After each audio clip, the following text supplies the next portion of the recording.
নায়না, এবার চেষ্টা করো সবাইকে নিয়ে ভালো থাকতে, সুখী সংসার করতে।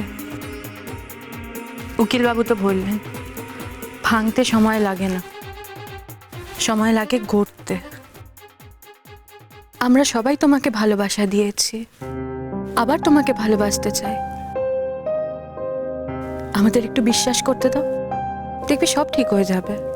পারবে তুমি? কি নরম হতে পারবে? কাল তো মহাশিবরাত্রি, সব স্ত্রীরাই স্বামীর মঙ্গলের জন্য উপোস থেকে পুজো দেয়। তুমি করবে না কি পুজো? দেখবে এতে মহাদেব খুশি হবেন, তোমার সব পাপ ক্ষমা করে দেবে। পাপ ক্ষমা করবে কিনা আমি জানি না, তবে কাল আমার উড়ে যাওয়ার দিন। তার আগে আসল চালটা আমি ঠিক দিয়ে যাব। কি রায়না, কি ভাবছো? কাল শিবরাত্রি করবে তো? ওমা, কেন করব না? করব তো।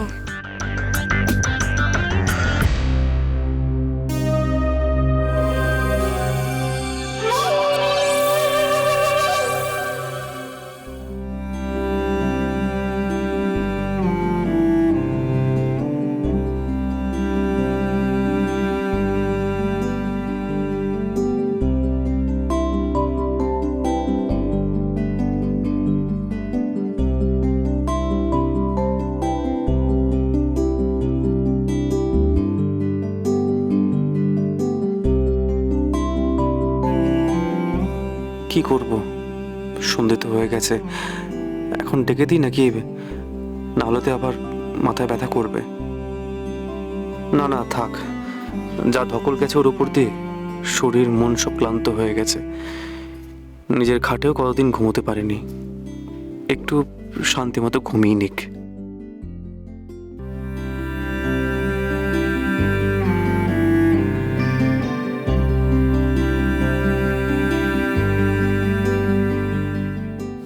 জানি কাজটা খুব কঠিন,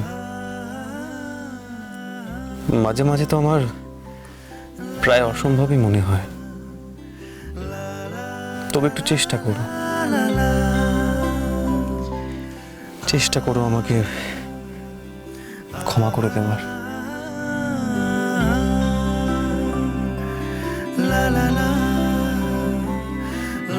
বিশ্বাস করো শশী, এমন কোনোদিন হতে পারে না যে তুমি আমাকে ছেড়ে চলে যাবে বা আমি তোমাকে ছেড়ে।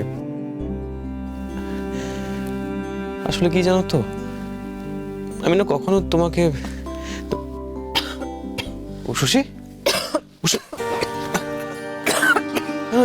জল খাও না, আস্তে।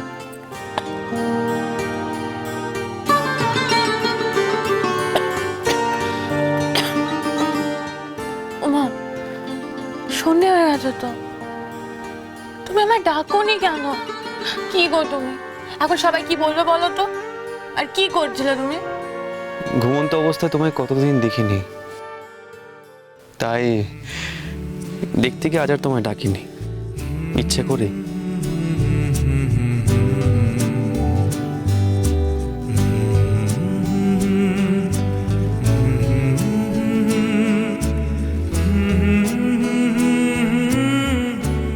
আমি মরে যাচ্ছিলাম সেটা, তোমার থেকে আলাদা হয়ে যাচ্ছিলাম, সে ভয় মরেই যাচ্ছিলাম।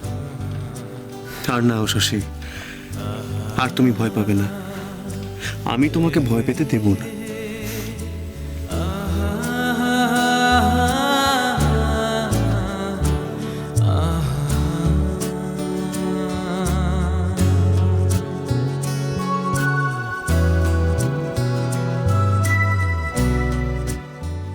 শশী, এবার তোমার ওষুধ খাওয়া আছে। আর শোনো, এবার থেকে কিন্তু রোজ তোমায় নিয়ম করে ওষুধ খেতে হবে। শুধু কালকে ছাড়া। কেন? ওমা, কালকে শিবরাত্রি না, কালকে তো উপোস করে থাকতে হবে, ওষুধও খাওয়া যাবে না। সে কি, তুমি ওষুধ না খেয়ে উপোস করবে? না না, এই শরীর নিয়ে আমি তোমাকে উপোস করতে দেব না। চিন্তা করো না, কিচ্ছু হবে না আমার। তাই তুমি কি করে জানলে যে তোমার কিচ্ছু হবে না? কেন হবে? আমার শিব ঠাকুরটা আমার সঙ্গেই আছে। যদি তেমন কিছু হয়, শিব ঠাকুর এসে আমাকে আদর করে দেবে আর আমি ফিট হয়ে যাব। কিন্তু কোনো কিন্তু না।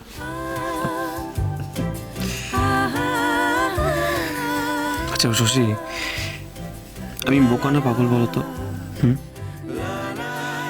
তুমি আমায় এমন পাগলের মতো ভালোবাসো, আর আমি কি না আমি তোমায় ভুল বুঝে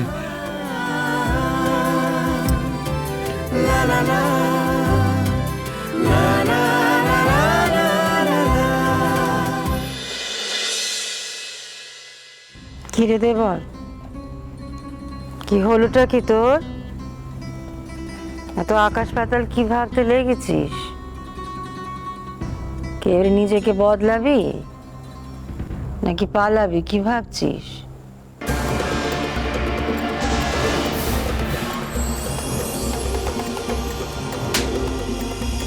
অবশ্য তুমি কি করে বুঝবে?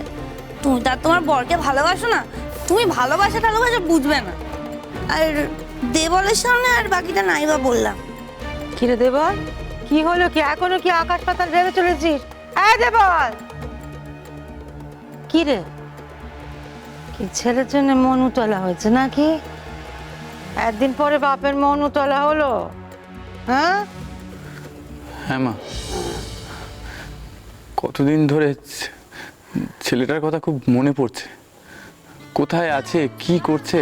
সে তো আমাদেরও সবারই চিন্তা হয় রে দাদু ভাইটার জন্যে। কোথায় যে আছে দাদু ভাইটা? দেবল,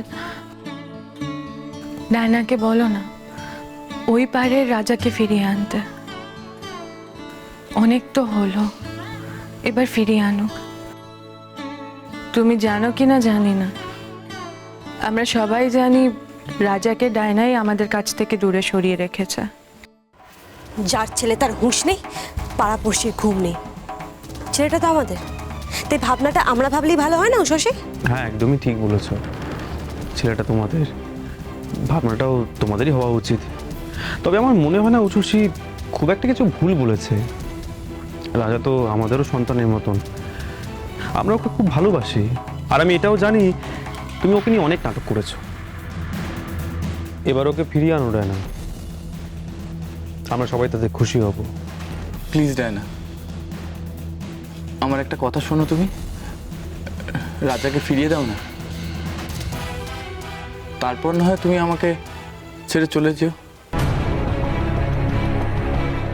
আমি তোমাকে আটকাবো না, কিন্তু প্লিজ রাজাকে আমার কাছে ফিরিয়ে দাও। আচ্ছা কি হচ্ছে বলো তো এসব? আজ তো শিবরাত্রি, আর তুমি ভুলে গেলে দেবল আমি সারা দিন না খেয়ে উপোস করে বসে আছি তোমার জন্য।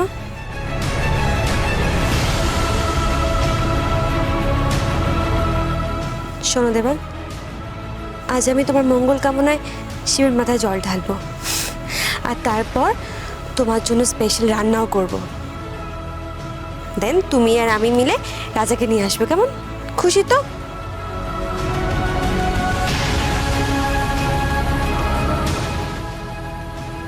সত্যি ডায়না, তুমি সত্যি বলছো? সত্যি তুমি বড় বৌদি আর মেজ বৌদির মতো উপোস করেছো? শিবের মাথায় জল ঢালবে আমার মঙ্গল কামনা করে? এতে অবাক হওয়ার কি আছে? উপোস করেছি তো, আর কেন করব না? আমার সব কিছু তো তুমি। স্ত্রী হয়ে আমি তোমার জন্য এটুকু করতে পারবো না? তাই হয় নাকি? ডায়না কি মুখে এক বলছে আর মনে আর এক ভাবছে? ওর ভাবসাব কেন জানি স্বাভাবিক ঠেকছে না। ও দেওয়ালের জন্য স্পেশাল রান্না করবে কেন বললো? নিজে তো সারাদিন খাবে না, তার মধ্যে এসব রান্নার কথা কেন? আজকের খাওয়াই তোমার জন্য শেষ খাওয়া হবে দেবর ঘোষ। আমার হাতের রান্না খেয়েই চিরকালের মতো চোখ বুজে যাবে, আর খুলবে না। তারপর আমার ছেলেকে নিয়ে আমি সোজা হাওয়া হয়ে যাব, কেউ খুঁজেও পাবে না, না আমাকে আর না আমার ছেলেকে।